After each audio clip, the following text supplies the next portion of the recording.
अस्सलामुअलैकुम प्यारे बच्चों, आइए आज हम जमात अव्वल की उर्दू की दर्स किताब में सफ़ा नंबर 55 पर दी गई नज़्म अम्मी अम्मी अब्बा आए, इस नज़्म को समाअत करें।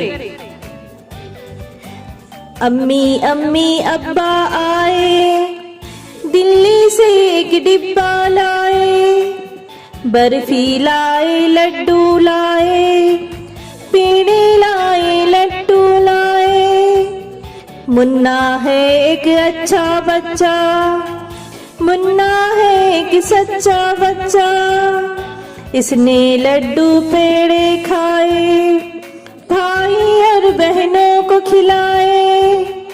मुन्ने तुम ये लड्डू ले लो, चाहो तो ये टट्टू ले लो। मुन्नो चुन्नो अंदर आओ, शन्नो आओ शब्बीर आओ। शक्कर पारे ले लो बच्चों, खा पी कर सब खेलो बच्चों।